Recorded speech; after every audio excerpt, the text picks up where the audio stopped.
Jika dia menyerahkan dirinya kepadanya dalam beberapa jam, tapi membuatmu menunggu berbulan-bulan, itu bukan soal waktu. Ini bukan soal nilai, rasa hormat, atau bahkan batasan. Ini soal cara dia memandangmu. Sejak awal, kamu tidak kalah karena kamu tidak berharga. Kamu kalah karena dia bisa membacamu seperti buku. Tidak ada misteri, tidak ada ketegangan, tidak ada percikan. Dia tidak perlu berpikir dua kali.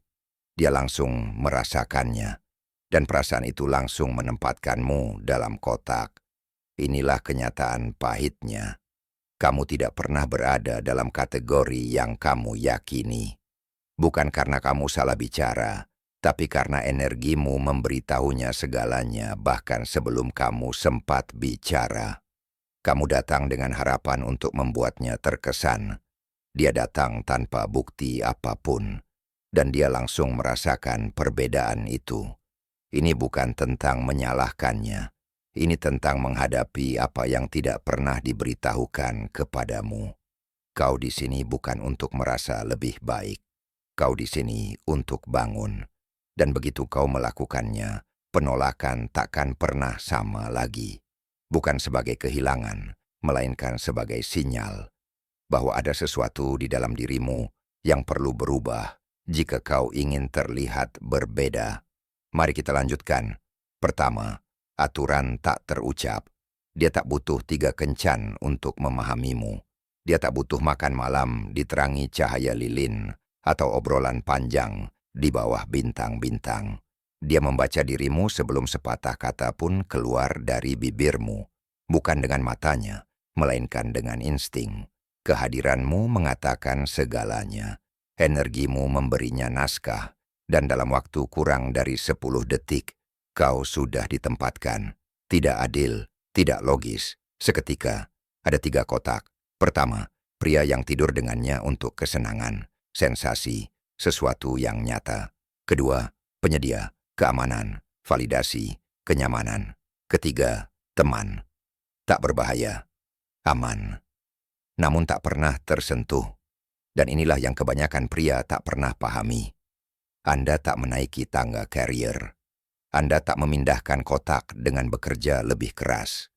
Dia tak akan memindahkan Anda hanya karena Anda menunggu, atau membayar, atau bertahan. Begitu dia menempatkan Anda memudar ke latar belakang, sopan, mudah ditebak, mudah dilupakan. Anda pikir usaha bisa mengubah pikirannya. Tidak, karena ini bukan tentang tindakan. Ini tentang persepsi. Dan persepsi terjadi dengan cepat. Dia memilih bahkan sebelum Anda mulai berbicara. Sekarang pertanyaannya adalah, Anda berada di kotak yang mana? Nomor 2, 3 kategori pria. Ada 3 peran yang dimainkan pria dalam kisahnya, dan hanya satu yang mengarah pada gairah. Yang pertama adalah kartu liar, berani, tak terduga. Dia tidak menyanjung, dia menggoda. Dia tidak mencari persetujuan, dia membangkitkan emosi. Dia masuk seperti percikan, dan tiba-tiba dia hidup. Dia membangkitkan sesuatu yang primal, dan ketika terasa begitu nyata, dia tak menunggu. Yang kedua adalah yang stabil, teguh, baik, mudah ditebak.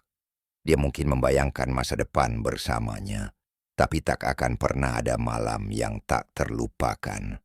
Dia akan memberitahu teman-temannya bahwa dia manis, tapi tubuhnya tak menginginkannya.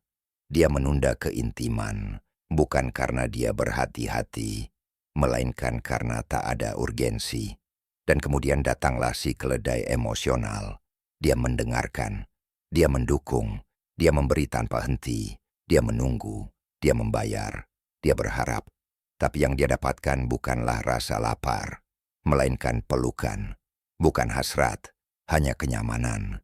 Dia menjadi buku hariannya, tak pernah menjadi hasratnya. Jika Anda pernah menahan air matanya sementara dia berlari ke orang lain, Anda sekarang tahu peran yang Anda terima. Ada 3 tipe. Pertanyaannya adalah, Anda pernah menjadi yang mana?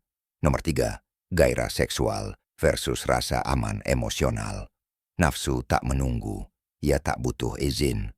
Jika ia merasakannya, ia bergerak. Jika tidak, tak ada daftar perbuatan baik yang akan menggoyahkannya. Pria yang ia serahkan dengan cepat, tak pernah meminta, tak pernah membuktikan, tak pernah mendapatkannya. Kehadirannya saja menciptakan tarikan. Cukup untuk membuat tubuhnya berkata ya, sebelum pikirannya menyusul.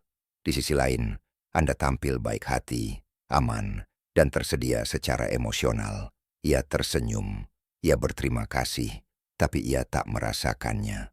Karena rasa aman tanpa percikan sama dengan kenyamanan, bukan hasrat.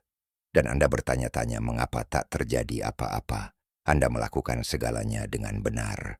Anda mendengarkan, Anda peduli, Anda bertahan. Tapi inilah kenyataannya.